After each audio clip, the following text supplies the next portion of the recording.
நீதிமொழிகளின் புத்தகம் 20வது அதிகாரம் அதனுடைய 17வது வார்த்தையில் நாம் இப்படி வாசிக்கிறோம்.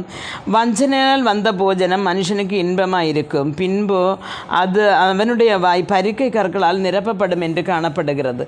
அதுமாதிரி தேவனுடைய பிள்ளை, வஞ்சனையால் வந்த போஜனம் என்று சொல்லும் பொழுது நாம் இன்றைக்கு பார்க்கும்போது பலவிதமான வஞ்சனைகள் தான் இந்த பூமியிலே நடக்கிறது. ஒன்று கைக்கூலி வாங்குகிறார்கள், பிறனுடைய சொத்தை அபகரித்து எடுக்கிறார்கள்.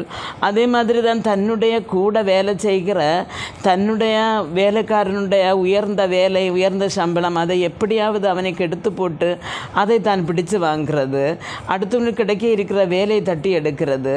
அதே மாதிரி அடுத்தவருடைய வீடுகளில் போய் கொள்ளையாடுகிறது. அப்படி இதே மாதிரி பல விதங்களில் என்ன நடக்கிறது, கொள்ளைகள் நடக்கிறது. அப்போ பணங்களை சம்பாதிக்கிறார்கள். இப்படி வஞ்சனை, ஒருவரை வஞ்சித்து வஞ்சனைதனால் வந்தது நிலைக்காது என்று சொல்லுகிறது. அருமையான தேவனுடைய பிள்ளைகளை, கைக்கூலி வாங்கி சொத்து சேர்க்கிறவர்களுக்கு அப்பொழுது அது இன்பமாக இருக்கிறது என்றாலும் தன்னுடைய தலைமுறைகளுக்கு அது சாபமாக மாறுகிறது. அப்போது பிறகு நாம் என்ன செய்வோம், இனிப்பானது ஒன்றை நாம் வாயில் வைக்கும் பொழுது அது நமக்கு என்ன செய்யும், ரொம்ப அது இனிமையாக உடம்பு ஃபுல்லாக அந்த சந்தோஷம் நம்ம அனுபவிக்க முடியும்.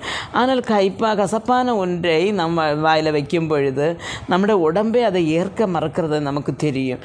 சொல்லி நம்ம அப்படி வாயில் வைக்கும்போது நம்ம கண் அடையும், தலை குலுக்குவோம், கையை உதறுவோம். இப்படி உடம்பே அதை என்ன செய்யும், பிரதிகரிக்கும். அதே மாதிரி தான் நம் வஞ்சனையினால் சம்பாதித்து வைக்கும் பொழுது நம்முடைய வாழ்க்கை ஃபுல்லாக உதறி தள்ளப்படுகிறது.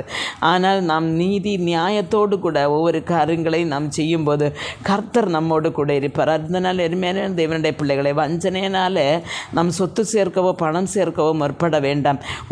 உள்ளது போதும் என்று இருக்க வேண்டிய ஒரு மனதை கர்த்தரிடத்தில் கேட்போம். கர்த்தர் சமாதானமும் சந்தோஷமாய் முடிவு பரியந்தம் நடத்துவார். ஆமென்.